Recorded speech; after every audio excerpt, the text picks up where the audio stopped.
Hello, everybody, and welcome to our very first episode of Books We Love. Ooh. Debbie and I have been talking about how to share more books than we can reasonably share with a few social media posts each week. Um, we try not to drown anyone in Instagram and Facebook posts, but it also means that there's a lot of books that have come into the store that we don't really get to talk about. And so we thought, well, maybe we'll just get together at the end of every month and talk a little bit about some of the books that we maybe didn't get to share about during the month, or books that we did share about that we want to talk about more. So we're going to give it a whirl and see how it goes. So the first thing we're going to do tonight is talk a little bit about which books were the bestsellers in our store, which is kind of a um, fun comparison to what might be booksellers, bestsellers across the country. It's just kind of fun to see locally what our readers are reading. So take it away, Debbie. Okay, I'm going to share my screen so you'll see it all at once, but I'll talk about each thing. So, all right. Number 5 is Spear Hiking in the Pacific Northwest. This was one of our holiday catalog titles, and I think that was the one we sold out of first. There's always one thing that we sell out of right away, and that was it. Number 4 is Muba Fa La La by Sandra Boynton, which is very cute. I love her books. They're a lot of fun. It's just a little board book, and I think we've sold quite a few of those. Number 3 was The Cure for What Ails You by Ellie Alexander. It was probably because she came in. Our customers love her, even though she moved far away. She's not local anymore, but customers love her and love visiting her with her, and so I think they're really excited to support her. Number 2 is Michelle Obama's The Light We Carry. She was a bestseller a few years ago, and this book is really starting off well for her as well. And number 1 is Kiss Her Once for Me, which Allison Cochran is a local author. We adore her. She did a pre-order campaign with us. I think I was pretty much dealing with those books for 2 weeks. So much fun. It's a rom-com. Christy could tell you a little bit more about Allison's background. You were saying she's an English. Christy, Oh, Allison. sorry. Woof. Allison is a former local high school teacher, and she writes queer rom-com now. This is her second book. Her first book, I believe, Debbie, right? If you could correct me if I'm wrong, I believe that was our either number one or number two bestseller for the year last year, somewhere in the Right. top. It was right at the top. Yes. So, Again, so yeah. that was her debut book, and people just fell in love with it. So this is her second book, and people were so excited that it was coming out. So that was really fun. As a bookseller, it's fun to find books that you like and can share with other people, but it's also really fun to see people like really excited about a book coming out, especially when it's a local person. So that's been really Yeah. fun. It is a lot of fun. It's just seeing people's reaction because they've been able to write for inscriptions and just seeing how they were all so touched by her books, and it was really neat to be able to pass those messages on to her. And then tomorrow, World of Curiosities by Louise Penny comes out, and we've already have enough pre-orders that would knock the beer book out. But as of when I made the report, beer was number 5. But so I have not read Louise Penny. I know Becky is an avid fan. I think you just started reading her, Christy. And I have read like the first couple of pages of, I decided to go back to the beginning, to the first book of the series, because if I decide if I'm going to read it, I want to do it in order. But the first couple of pages are like, yeah, I think I'm going to like this. The funny story about Becky is that she was reading the advanced reader copy of this book at the same time that they had two new dogs in their house, and one of the dogs got a hold of the book and pretty much destroyed it. But fortunately, she said the last chapter was safe because that was where she was in the book, and she would have been really upset if she hadn't been able to read the end. But she really, really likes it. She said she keeps saying, oh, this is the best one yet, and then the next one is the best one yet, and she said this one is the best one yet. So if you're a Louise Penny fan, you definitely want to check it out. And if you are interested, I believe we have the first book of the series for sure we new in the should. store. Right. So if you want to start a new really good mystery series that lots of people really love, and for good reason, we have them in the store too. So Right. We keep those in new because yeah, they fly yeah. off the shelves used. And so as soon as we Yeah. sell a new one, I reordered them so we have them on the shelf again. And we Yes. just got one Yeah. of her ones in today, and I can't remember which one it was, but yeah, so we Yeah. should have everything there. So, Yeah. so that You was can the still look fun. for them used, but they're a little less Yes, reliable now because they're so popular. So the right. next thing that So we were going to jump to is books that we want to talk about that we're just really excited about. Some of them made it to the features on its social media, but some of them did not. So we could probably unshare the screen oh yes, I'm sorry. and you could How do I? go first if you want to. Okay, let me stop sharing. There you go. Yay. All right. So I I chose kind of a an eclectic group for both this and the other ones we're sharing later on. The first one I chose was Pride and Puppies by Lizzie Shane, and it's another rom-com. I think it's light. It involves dogs, so anything with dogs, anything with love. I just think it'd just be fun and just seems like a really good book to read right now. As I mentioned, I love Sandra Boynton, so her Barnyard book came out in a bath form, and so it's the squishy kind that you can take in the bathtub and baby can play with and chew on and have lots of fun with. And the other one was kind of a nostalgia thing. Um, so Babysitter Club made a huge comeback special to Netflix special or show, and they did a graphic novel, and so a new generation of kids found those because I remember them from the 80s. Yeah, And yeah, then I read all of and the those. other one was Sweet Valley High. And then to make that even younger group, they did Sweet Valley Twins. Well, I just came out with the first Sweet Valley Twins graphic novel, so this is more of a nostalgia thing. Like if you wanted to share it with your daughter or friends or nieces, nephews, whoever. It just seems like I don't know if it'll take off quite as much as Babysitter Clubs, but I'm excited to see how it's going to do. Yeah, yeah. It's been really fun to see a lot of the different stories, especially the classic stories, come to graphic novel form because I think they open it up to just a lot more readers, which is Yeah. really fun. So my three favorite that I picked from the month, I cheat a little bit because I get to pick which novels get featured in the social media. So yeah, you've probably seen these if you follow us on Instagram or Facebook. Oh yay, kitty break. Sorry. No, no, no. Who The is dog's this? right here too. Maggie's right here. Ruthie's sitting on my Aw, papers, so I'm glad it's not my turn to pets are speak. So. good. So the three that I picked, I did also feature in our little Instagram and Facebook profiles of books. But there is a book called Striga by Johan Leakey Holm. I'm probably mangling that name. It was translated by Saskia Vogel from, I believe, Swedish, but it could be Norwegian. Apologies. I know those aren't the same thing. At least the Swedes and the Norwegians in my family would be very offended that I'm mixing them up. But it is a literary fiction novel, and it is just like I can't say enough good things about the writing. It's just really, really amazing. Yeah, it's like the writing is so good that it reduces you to not being able to be very articulate about how good it is. But it also is pretty searing commentary on the experience of growing up female, but not in a way that feels like in your face. It's like just this really beautiful writing, and at the same time you're going, oh wow. And so yeah, I would definitely would recommend that. Two others that I am excited about. One, I haven't read all of it yet. I stole it and read the first story. It's an anthology called At Midnight. It's edited by Dahlia Adler, and it's fairy tale retellings. It's YA. And I, of course, Debbie will tell you that I adore fairy tale retellings, and she like shoots them all to me so I can look at them and decide if we have to have them. Um, and then the last one is a local author, Josephine Willington, and we did have her on our Vintage Books Live program, and she wrote a book called Where We Call Home.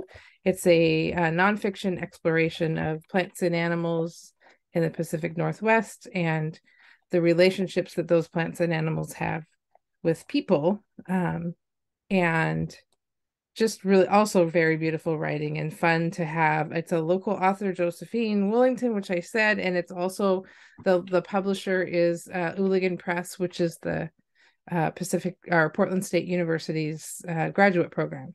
So yeah, just fun to have all those local connections. So why don't we jump to Debbie has some other books that she wants to talk about that aren't out yet. They're coming soon. So we could jump to that. Okay, let me move the kitty so I can see what they were. Come on, buddy. It's like kids, you know, you get on the phone and most of the kids right there.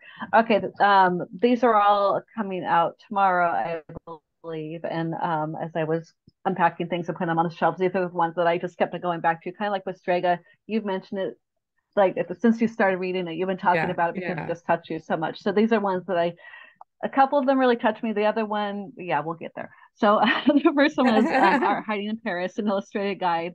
And it's just kind of, it's my dream has always been to go to Paris. And it's just one of those books. It's just kind of, it's not the touristy things. It's just kind of showing you, if you go this way, you're going to find this. And it's just kind of almost like you're on a treasure hunt that probably everybody knows about all of them. But if it's something that you're not expecting to see, I just think that that's a really neat thing What to was the see and title be again? able to go look for. Art Hiding in Paris, an illustrated guide. And I'm sorry, I did not write down the authors for these. That's okay. No, that's we can. It sounds very cool. So and then not the the Eiffel second Tower one, and all that stuff, but all the little like back streets and stuff. Yeah, I need to look at it again, but I thumbed through it a couple times. It was just so beautifully drawn and photographs and just it was just a really neat. I just really like the visual things. It's easier to make those connections for me, and so it's just really neat to see something like that. So if you love And Paris or you want the to go to second one, Paris, it should right, be on right, your and list. it's like this big, it's a cute little gift book. So the next one is Cocoa Magic, and I did not do a good job of getting the author's names, but I know we'll get those in. Anyway, this is a picture book that comes out tomorrow, and it's all about a little boy whose uncle is a chocolatier. And so he's learned since the early age of learning how to make chocolate, which I mean, you can't go wrong with chocolate, in my opinion. But so he goes to school, and there's a new girl in class, and she doesn't smile, and she seems really nervous. So he decides he wants to make her happy, and he brings her a chocolate and hides it in her desk. And then he realizes that she's starting to be a little more outgoing and getting to know people. And then he notices the other friends are just kind of sad about different things. So he at one point he gives chocolate to every single person in this class. And he's sure that he's just being stealthy and nobody knows anything about it. And then his uncle goes away and he's sad. And so that his friends have figured out that it was him. And so they try to make him happy. And it's just a really sweet story with chocolate, of course, but just, I mean, just about caring and compassion and what one little kindness can do, kind of trigger a whole snowball effect. And and it's beautiful. I peeked over Debbie's shoulder, and it is really, I hadn't seen it. She found it and showed it to me, but it's really neat. It's very, very cool. Okay, and the last one is I meant to have the little blurb up on here about it's 5 Survive, and I believe it's Holly Jackson. Excuse me as I do a real quick look. And it's 6, I think the tagline is 6 people go on a cross-country road trip in an RV, only 5 survive. And so totally not my style of book at all. But she's very popular. People really like that. I know my librarians for schools have brought in some of her titles, and it is just one of those suspenseful, teen, twisty kind of books. So if that's what your kind of thing is, I think this would be a good one to start with. Yeah, because she's written several others that have been really well received, I think, hasn't she? Yes, she has. Yeah. So if that's your jam, there's a new one coming out tomorrow. Right. So those are my 3. And I've got just a couple that are a little bit further down the road. We were talking about Ellie Alexander's book a minute ago when we were talking about our bestsellers. The one from this month was called The Cure for What Ails You, and it was out, I believe, in paperback, wasn't it? And that is her Leavenworth cozy mystery series that's based around all the titles, and it's all about brewing. She's got another series, the Bake Shop Mysteries, that's set at a bakery in Ashland, Oregon. And the next one in that series is called Muffin But the Truth. And she always has these really great titles. And it comes out at the end of December on the 27th. So if you are a cozy mystery lover and you don't already know about Ellie's books, you should definitely check them out. We also have a lot of them used. So if you want to like catch up or read a few before you buy the new one or whatever, we have lots of those in the store as well. So, and then another one that's coming out just after the first of the year. Becky sent me a review for it. It's called Better the Blood by Michael Bennett. It comes out January 10th.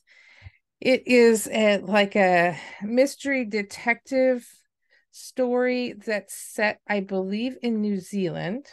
And the cultural setting is the Maori culture, and the conflicts between Maori culture and white culture is kind of the backdrop for the mystery. But she says that it's a debut novel, and it's brilliant in story, characters, and passion for the message. And she really, really enjoyed it. So if you are a mystery lover and are looking for a new book, that's coming out in early January. And then there were a couple of other things that I was going to talk about.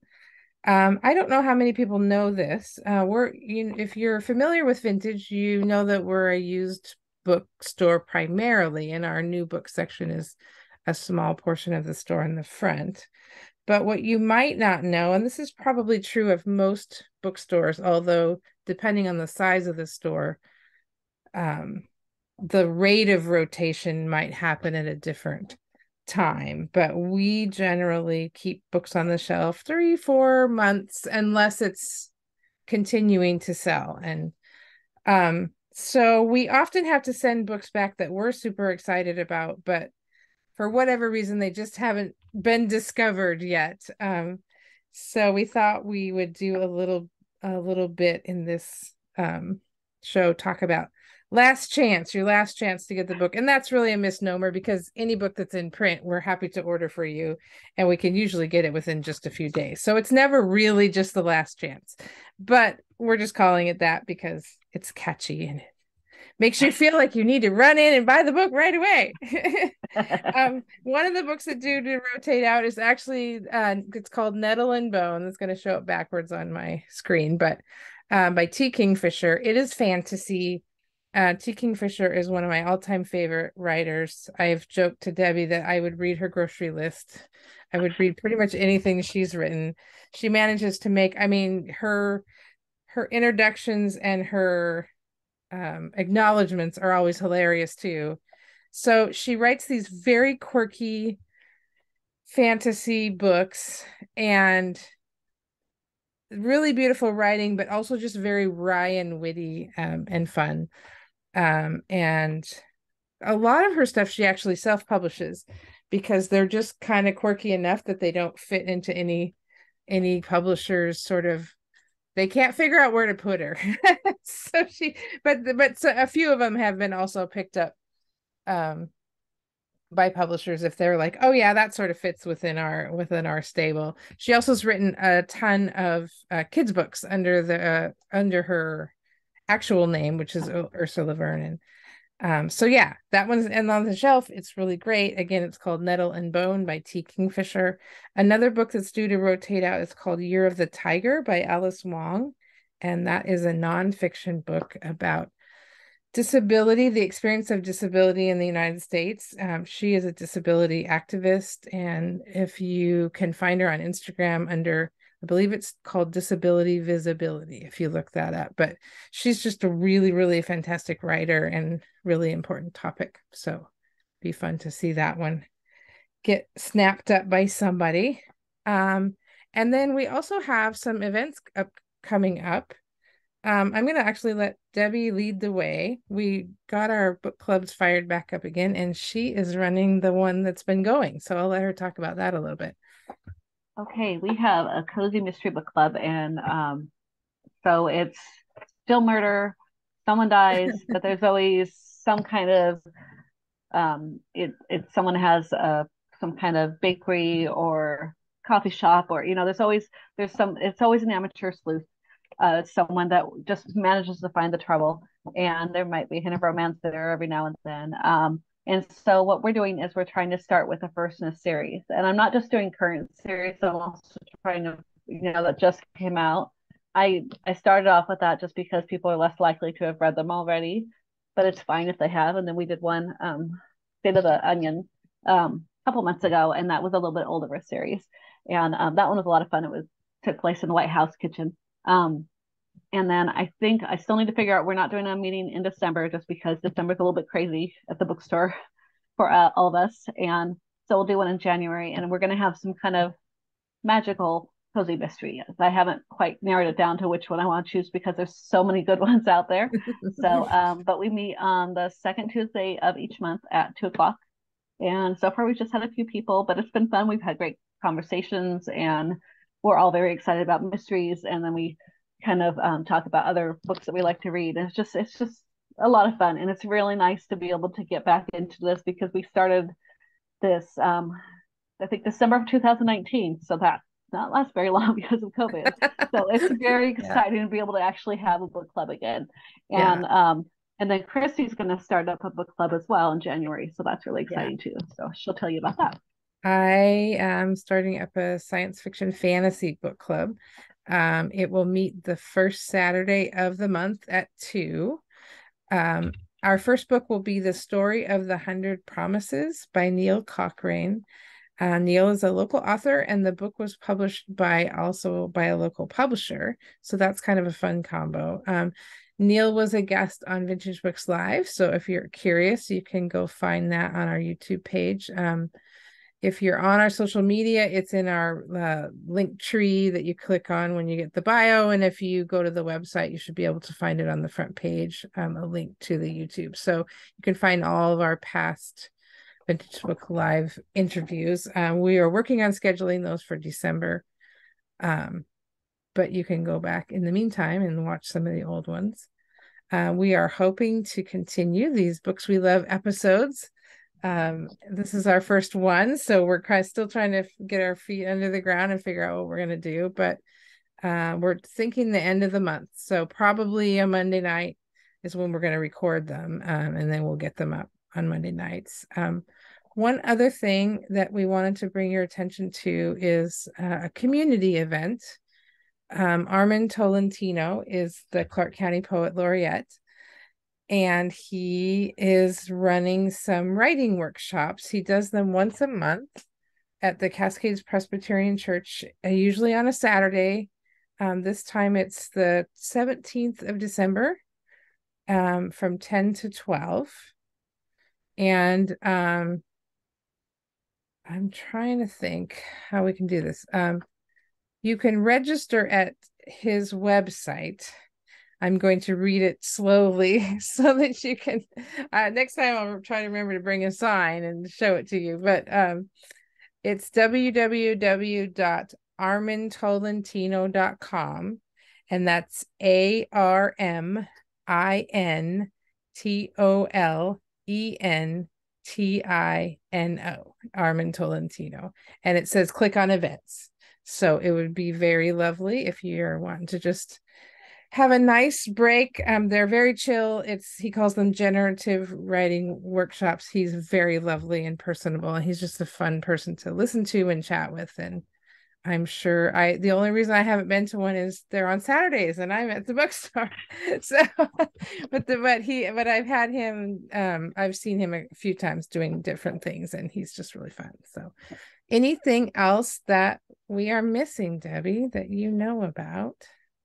No, I think we're going to try to get some kind of, maybe not a Zoom, but we're going to do something on gifts and Oh, sidelines yes. and Yeah. stuff in December. And then December I will have a bigger countdown. I'll do what we've sold the most of, top 5 in Yeah. December, and I'll probably do a top 20 for the entire year. This Yeah, is just that'd a be lot of fun. fun because I Yeah. know along like independent bookstores, we might be kind of similar to some other stores, but I also know that we have I mean, The Murder of Joanne Dewey by Pat Gelada a couple years ago was our #1 selling for the entire year. That's And awesome. I don't know, because it took Yeah. place in Vancouver, everybody was Yeah. just really Yeah. excited about it. So it's just really fun to see. And like with the holiday catalog too, as I'm ordering things, I'm like, okay, what's going to be the thing that everybody's going to want? So it's really a Yeah. lot of fun Yeah. bringing books in and trying to figure out what people are going to be excited about. Yeah. So, and it's Yeah. nice It's to see always when they're as fun to excited just as we see are. what a particular community likes versus what like the whole country likes Right. supposedly or whatever. And because it tends to be that the indie bookstores are less focused on the big bestsellers. I mean, that we obviously have a few big bestsellers that we do sell a lot of, but a lot of times, our bestsellers aren't necessarily the big ones that everybody's talking National. about on Right. social media or whatever. So that's kind of fun. All right, But it's fun. And everybody, so, thanks for yeah. listening. Thanks for hanging in there as we're kind of experimenting with a new format, and we look forward to talking to you next time. Bye.